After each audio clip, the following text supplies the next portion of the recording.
Good afternoon. Today's date is May 23rd, 2025. Time is 1 p.m. Now, before I go into this next video, I want to express my deepest sympathy and prayers for the Biden family. We all know that our time is marked. We just don't know really when that is. But I would like to express my appreciation and admiration to Joe and for his many years of service to this country. Now, we can argue just how that service unfolded, and we can agree that it doesn't look the same to everybody. But I believe Joe is a good man with a good heart, and his interest is that of the American people. Now, having said that, let me go into the subject of today's discussion, which has to do with the ouster of Joe Biden for a second term. Now, some may say hashing this out now is water under the bridge. However, it will go far in understanding why our country is in this position today. Now, it's becoming evident, especially with the Trump policies, as to the reason why Joe Biden was pushed out of the race. I had mentioned this in a previous video not too long ago after he exited the race. I found it appalling that he won the nomination overwhelmingly and was forced to exit the race.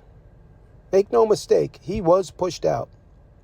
Many people feel that it was a magnanimous gesture and he was putting the country before himself. Still others bought the narrative that he was short of a six-pack and that he was on his way to a retirement home. But neither one of those couldn't be further from the truth.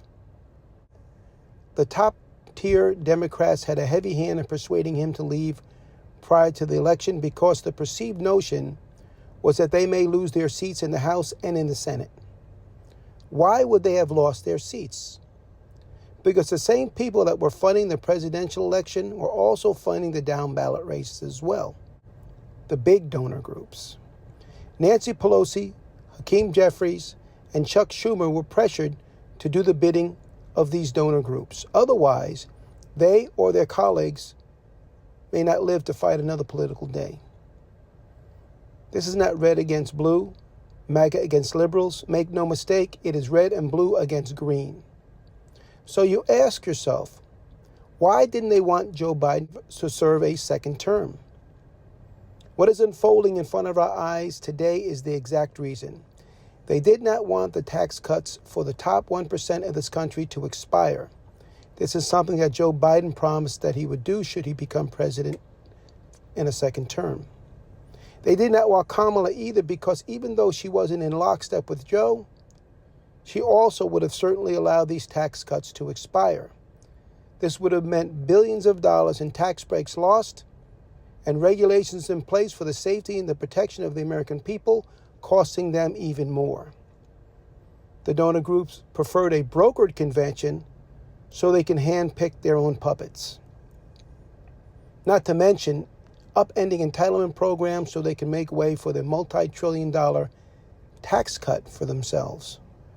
You see, it's not so hard to understand. It's all about money, power, and greed. It has nothing to do with MAGA, their agenda, or uplifting the average American citizen. It's not even about making America great. For the greatness that they speak of has nothing to do with the average citizen, but putting the rich back into a position of power and behind the wheel.